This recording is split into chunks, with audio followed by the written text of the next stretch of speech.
Na última reunião, a gente viu de uma maneira geral esse capítulo e existem agora algumas particularidades nele que são importantes, principalmente a partir do versículo 13. E, no geral, a gente tinha observado que, basicamente, existem 4 esferas aqui de atuação, onde começa na sinagoga, no versículo 1 do capítulo 3, quando outra vez entrou na sinagoga, estava ali um homem que tinha uma das mãos mirrada, que é a esfera do judaísmo, né?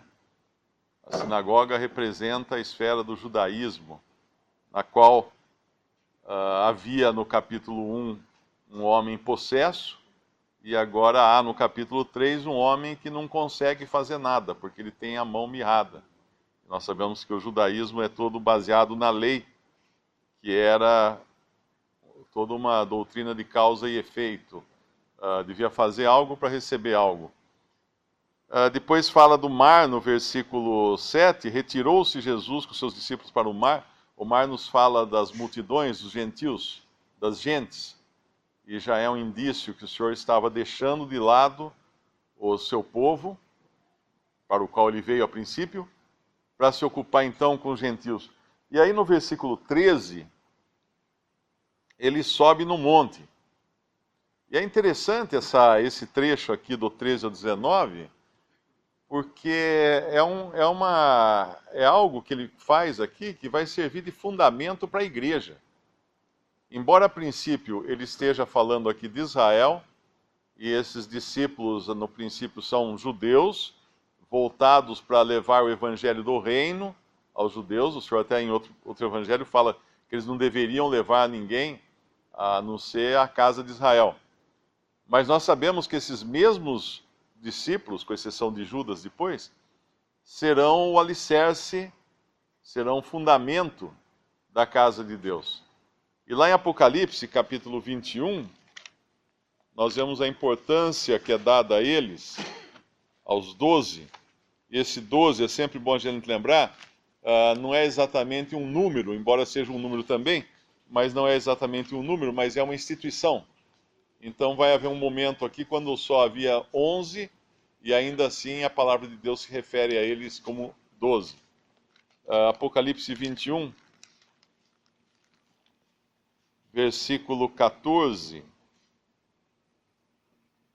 E o muro da cidade tinha 12 fundamentos, e neles os nomes dos 12 apóstolos do Cordeiro. Eu creio que esses são esses 12 que são essa instituição dos 12 apóstolos que o Senhor chama. E para chamá-los, é interessante isso, ele sobe no monte, porque ele ia estabelecer depois uma coisa que não seria aqui da terra. Da mesma forma, como ele sobe num monte na transfiguração, porque ele vai tratar de coisas que estão acima das coisas desse mundo, para chamar os seus apóstolos, os seus discípulos, ele sobe num monte também. Ele vai tratar com eles de um lugar mais elevado. E são algumas coisas que acontecem aqui. Primeiro, ele chama, no versículo 13, subiu ao monte e chamou para si os que ele quis. Os que ele quis. Isso é importante nós entendermos que sempre que envolve o serviço para Deus, é Deus quem levanta os que ele quer, não é o homem.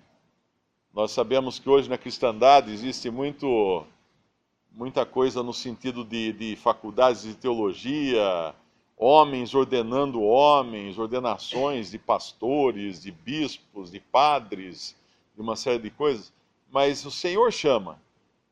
O Senhor é quem chama os seus. Lá em Efésios 4, fala que ele subindo às alturas, deu dons aos homens, e deu uns para apóstolos, e outros para profetas, e outros para evangelistas, e outros para pastores e mestres ou doutores, querendo o aperfeiçoamento dos santos e para a edificação da casa de Deus. É Ele que chama.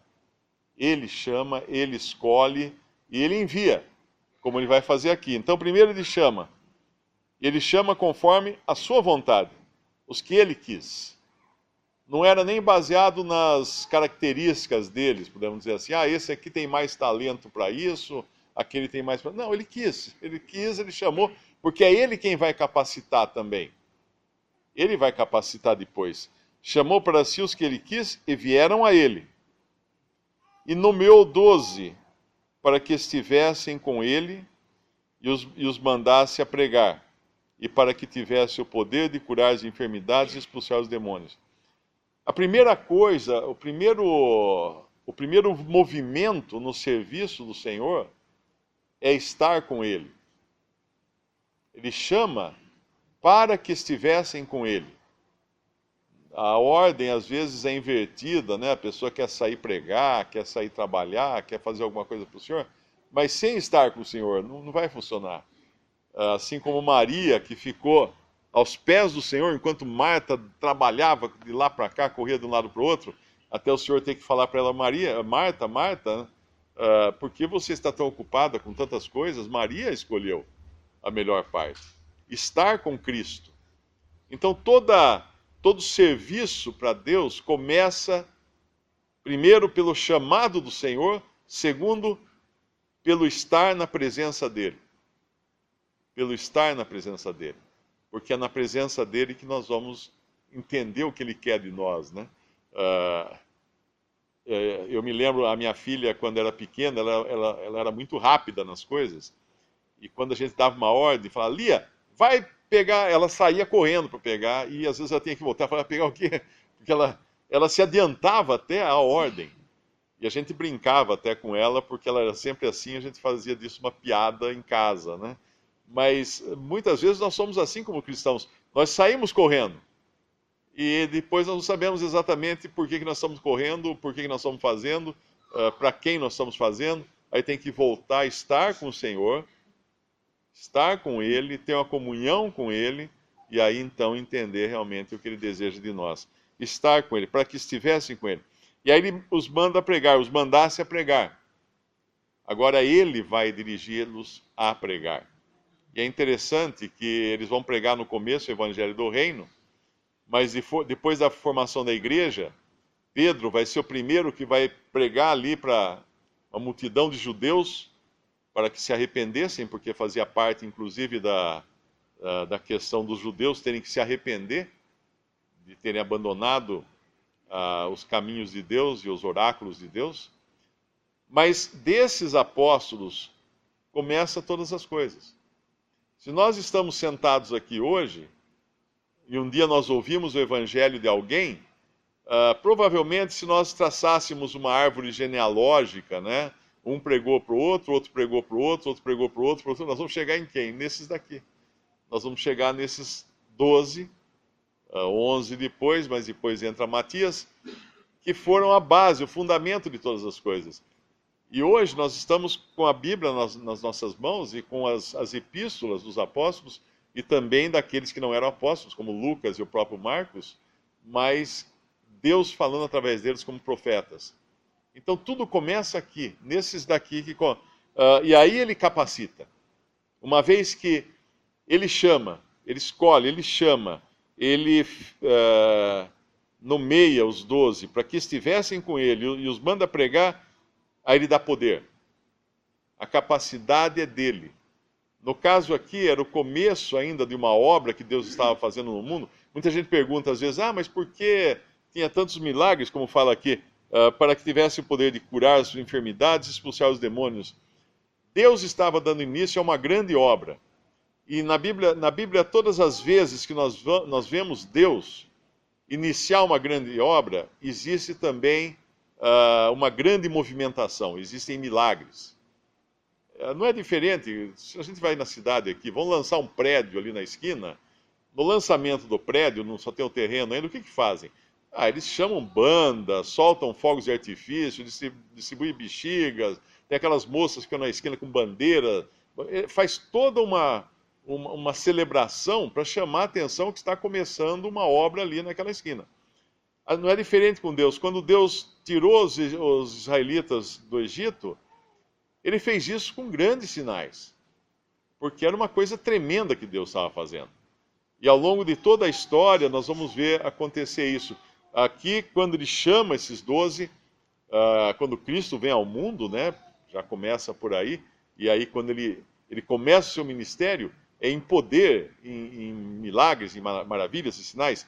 E quando a igreja é formada, mesma coisa, daí vem os sinais, as maravilhas, como que se Deus colocasse a sua assinatura, dizendo, olha, eu estou fazendo isso. Isso é obra minha.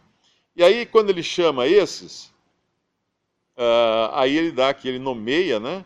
E os manda, e os envia para que preguem. Mas sempre lembrando disso, vem dele. Nada vem do homem, nada vem de instituição humana, mas tudo vem de Cristo. Nós vemos não só aqui com o Senhor Jesus, mas no Velho Testamento, Deus costuma trocar o nome das pessoas, assim como foi com Abrão, que era pai das alturas. Ele chamou a ele de Abraão, que é pai de uma multidão, pai de multidões. E Jacó ficou chamando de Israel, né? Príncipe de Deus. E aqui nós vemos também no Novo Testamento o Senhor Jesus trocando o nome das pessoas. Simão pôs o nome de Pedro. Talvez o Senhor tenha olhado o caráter dele e trocou o nome dele. Quem é Pedro, né?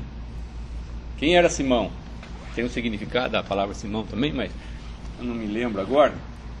Mas trocou para Pedro, que é pedra, que é uma coisa dura, é uma coisa que resiste, né? Nós sabemos que a pedra é uma coisa que tem resistência, dependendo da pedra, muito mais ainda.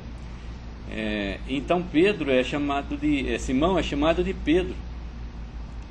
E nós vamos ver que não é à toa que o Senhor Jesus troca o nome dele para Pedro.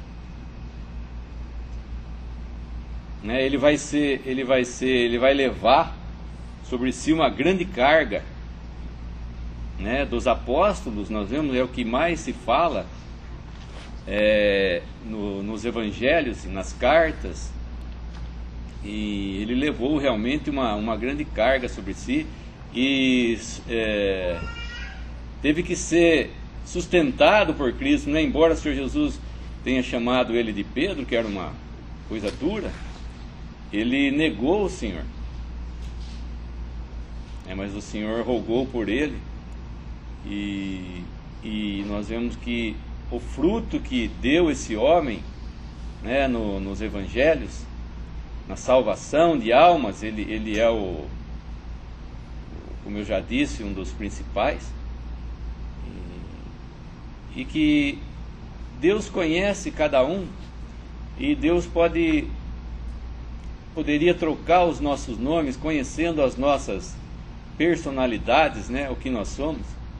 Ele poderia chamar, porque o nome que nós recebemos dos nossos pais talvez não convém, com a nossa personalidade, mas Deus conhece a nossa personalidade. E naquele tempo, cada nome tinha um significado. As pessoas eram chamadas por nome, né, que tinham seus significados. Daniel, né? Deus é meu juiz. Deus é meu juiz. Daniel, por exemplo. Então, a pessoa que era chamada Daniel, Deus é meu juiz. E embora o nome dos nossos pais, né, não valha diante de Deus, nós sabemos que Deus tem os nossos nomes. Ele conhece cada um, conhece as nossas personalidades, conhece as nossas fraquezas, conhece quando o nosso coração está disposto a fazer as coisas para Ele, quando nós não estamos dispostos. E assim cada um tem a sua história diante de Deus, né? E também eu tenho o nome de Boanerges aqui, que tem um significado também, que infelizmente agora eu me esqueci do significado de João e de Tiago, no versículo 17, aos quais pôs o nome de Boanerges, que significa filhos do trovão.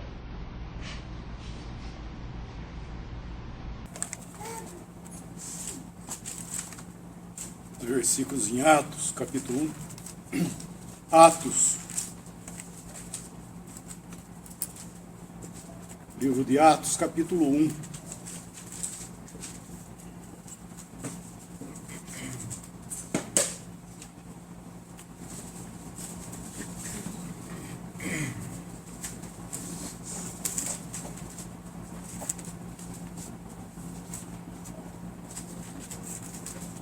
Quando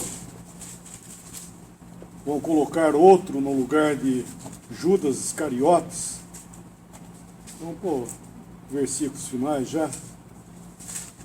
Versículo 23. Desde o versículo 15, mais o versículo 23. Versículo 23, e apresentaram dois: José, chamado Barsabás, que tinha por sobrenome o Justo, e Matias.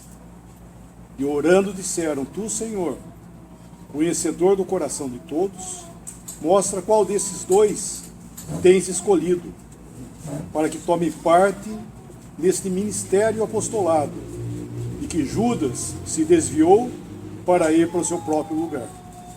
E lançando-lhe sorte, caiu a sorte sobre Matias, e por voto comum foi contado com os 12 apóstolos.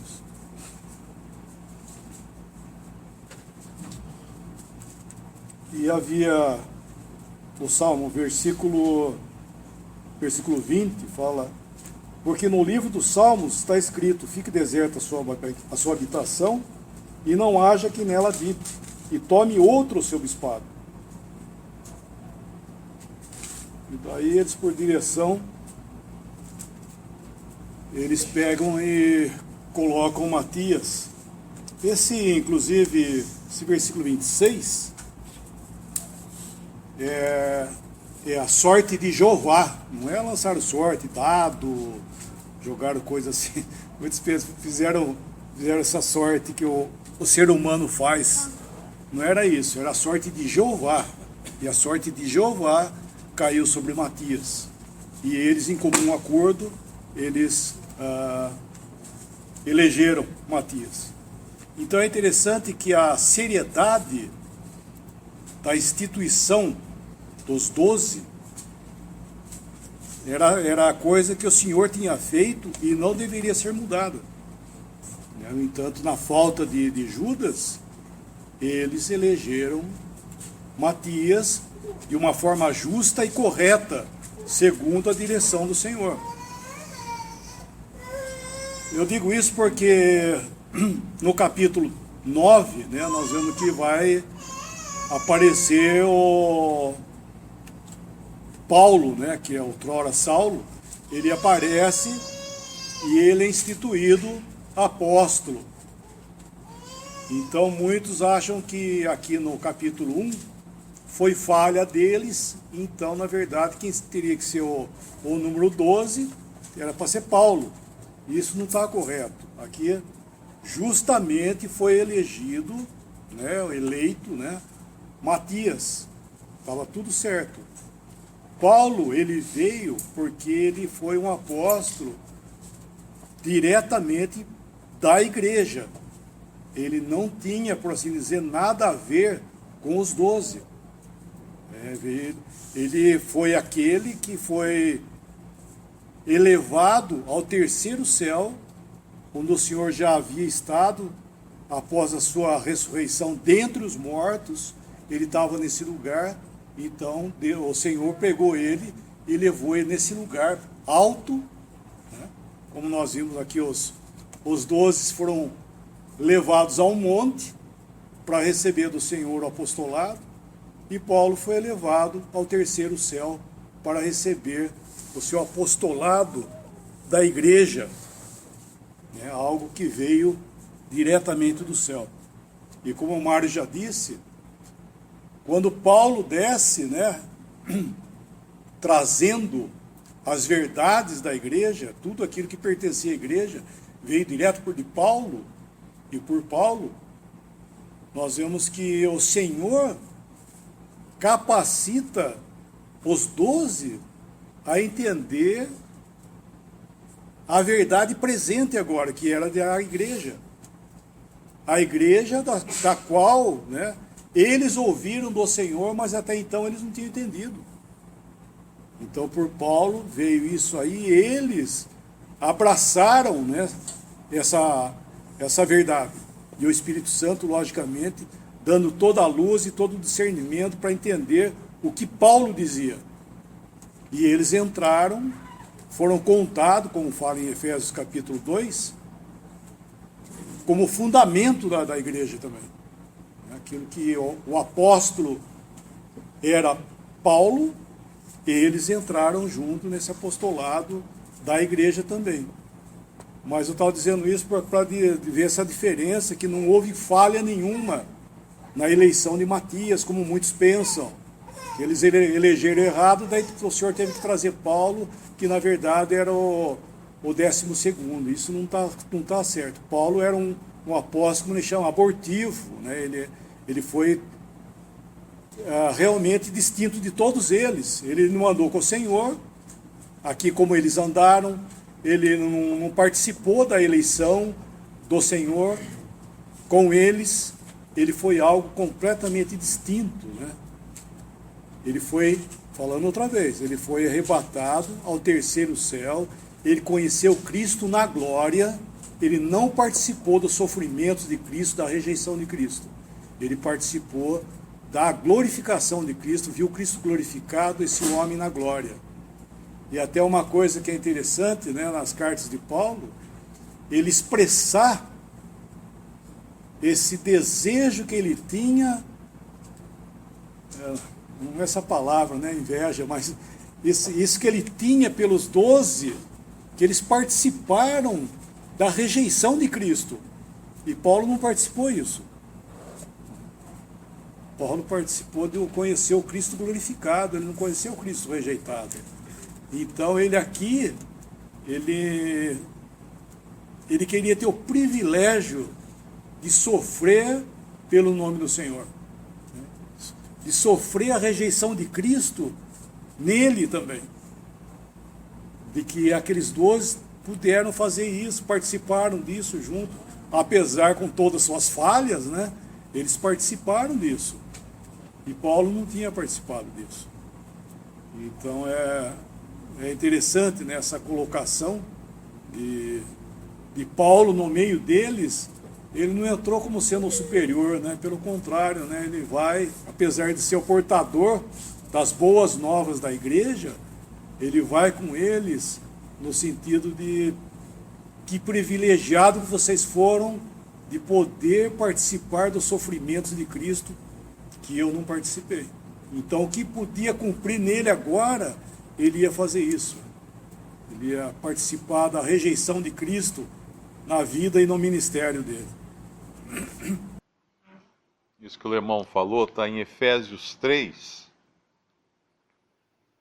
Efésios capítulo 3, versículo 1. Por esta causa, eu, Paulo, sou o prisioneiro de Jesus Cristo por vós, os gentios, se é que tendes ouvido a dispensação da graça de Deus, que para convosco me foi dada, como a mim me foi este mistério manifestado pela revelação, como acima em pouco vos escrevi. Pelo que, quando ledes, podeis perceber a minha compreensão do mistério de Cristo.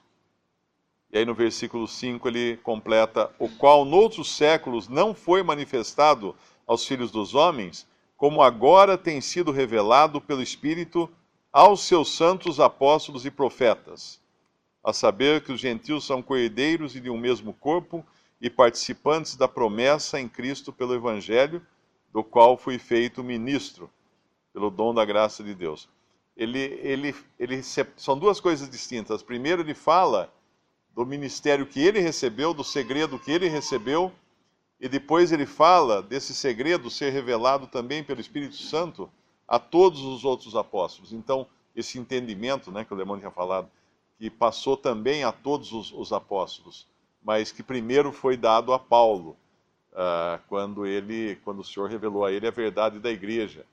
Agora, tem algumas coisas que são importantes, principalmente nesse tempo de tanta confusão que nós vivemos hoje.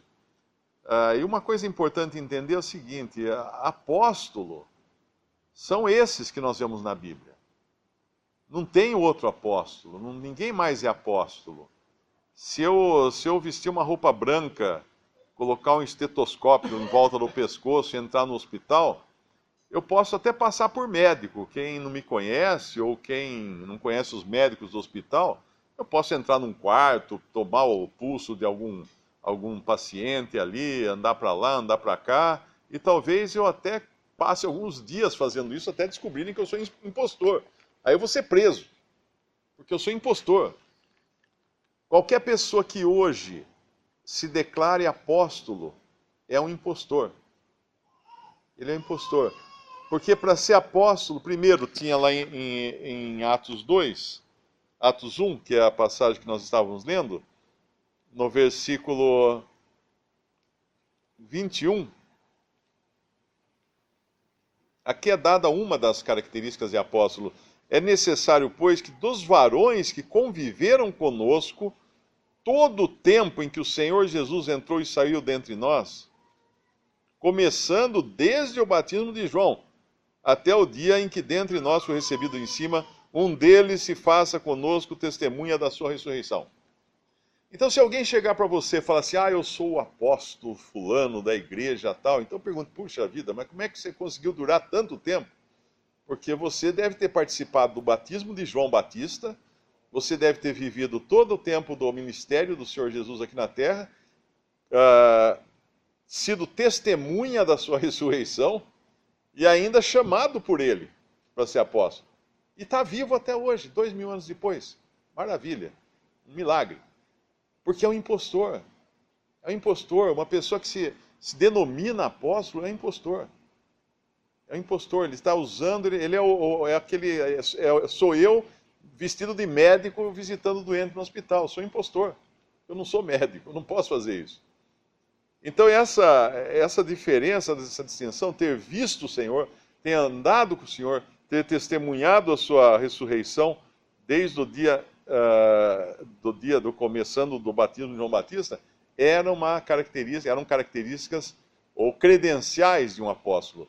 E Paulo, nós sabemos, é um apóstolo que ele fala nascido fora de tempo, que ele não estava no batismo de João Batista, provavelmente, mas ele viu o Senhor ressuscitado. O Senhor falou com ele. Ele viu a luz, né, brilhante, que ele descreve no chamado dele. E o Senhor chamou para uma missão especial. Mas foi o Senhor que chamou. Não foi alguém aí que impôs a mão na cabeça de outro e falou assim, agora você é apóstolo. Isso não existe.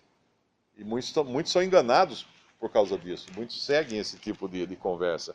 Mas é interessante nós pensarmos às vezes que esses 12, apenas ler um versículo a mais lá em Marcos para a gente se situar melhor. Depois que ele escolhe os 12, no versículo 20, e foram para uma casa.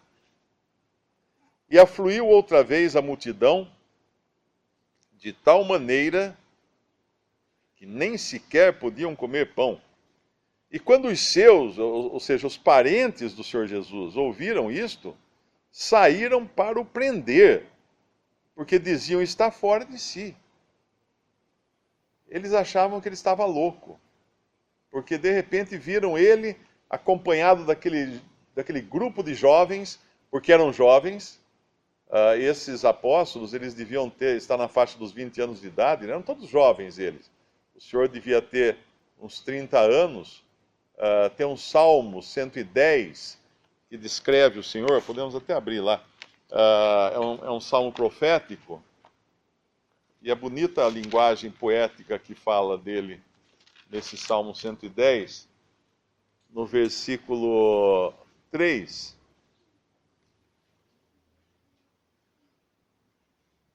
O teu povo se apresentará voluntariamente no dia do teu poder, com santos ornamentos, como vindo do próprio seio da alva. Será orvalho da tua mocidade. Como vindo do próprio seio da alva, será orvalho da tua mocidade. Isso é uma descrição do frescor do Senhor ainda, porque ele era um jovem. O Senhor era 30 anos, né, que a gente sabe mais ou menos, quando ele começa o seu ministério. E esses discípulos dele eram jovens. E a família do Senhor, acho que ele enlouqueceu e quer prendê-lo, quer segurá-lo. E eu imagino as famílias desses jovens também que o seguiam, né? Todo mundo aqui que se converteu quando era jovem, numa família, num lar, onde não eram convertidos, sabe do que eu estou falando. Eu sei que muitos aqui passaram apuro para tentar explicar que não tinham ficado loucos. De repente só falavam em Jesus, de repente só cantava hinos, só lia a Bíblia, não saía do quarto lendo a Bíblia o tempo todo, conversando num dialeto com outras pessoas que iam visitá-lo, indo em reuniões. O que é isso? O que está acontecendo com essa pessoa? Eu me lembro, a minha conversão foi assim, mas como eu comecei a ir assiduamente à missa, eu me converti e comecei a missa, eu não sabia de nenhuma alternativa a isso, mas minha mãe ficou preocupada. E ficou mais preocupada ainda quando eu parei de ir à missa para começar numa igreja batista, e aí ela foi perguntar para o padre falou assim, não fica preocupada não, porque lá também é bom. Mas aí ela ficou mais preocupada ainda quando eu fui numa reunião que não tinha nome. E que eram os irmãos, né, reunidos. Ela chegou um dia para mim e falou assim, filho, faz assim, vai naquela outra que você ia lá, porque é uma igreja que tu não conhece, tem um nome e tudo, mas não vai nesse lugar aí, que vai saber o que eles estão fazendo lá. Então, o jovem recém-convertido, buscando as coisas de Deus, ele é tido por louco pela família, eles não entendem isso. Enquanto eles não conhecem também a Cristo, não conhecem a verdade, eles não vão entender essas coisas. E aqui eles estão agora, sim, esse senhor saindo com essa turma toda, levando as boas novas, e, obviamente, vem logo a retranca, né, que é os fariseus, aqui os escribas, que tinham descido de Jerusalém, no versículo 22, falando que o poder pelo qual ele fazia essas coisas vinha de Beelzebu.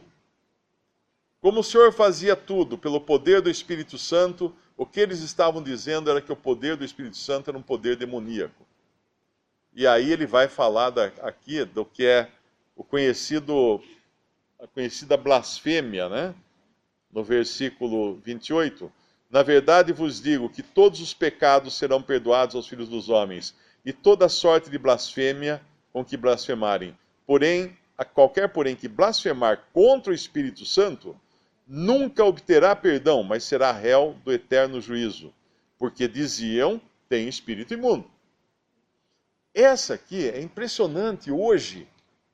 Quantos cristãos têm dúvida sobre esse versículo? E as dúvidas são justamente por causa de líderes religiosos que os amedrontam com o seguinte raciocínio: o que o pastor prega lá na igreja, ele prega inspirado pelo Espírito Santo. Então, se você sair da igreja, você deu as costas para o Espírito Santo, e assim você blasfemou contra o Espírito Santo, e você está perdido para sempre, e não tem mais perdão para o seu pecado. Esse é o raciocínio que vigora nas igrejas pentecostais, principalmente, de que isso seria o pecado sem perdão, essa seria a blasfêmia contra o Espírito Santo, mas não é. A blasfêmia contra o Espírito Santo era atribuir aqueles milagres que eles estavam vendo o Senhor fazer, porque eles tinham que atribuir a duas fontes de poder, a Deus ou ao diabo. Porque são as duas fontes de poder espiritual que existem. Eles não iam atribuir a Deus, porque se eles atribuíssem a Deus, eles tinham que reconhecer que ele era o Messias. Então, a quem eles iam atribuir? Ao diabo. E ao fazerem isso, eles não tinham chance alguma de serem salvos. Esse pecado de blasfêmia só podia acontecer, obviamente, quem estivesse vendo o Senhor fazer um milagre e dizer que aquele milagre era feito por Beelzebu. Porque ele fala aqui no versículo, porque a conclusão, no versículo 30, é porque eles diziam que tem espírito imundo. Então era por isso que era uma blasfêmia contra o espírito, era por isso que não tinha condições de ser perdoado.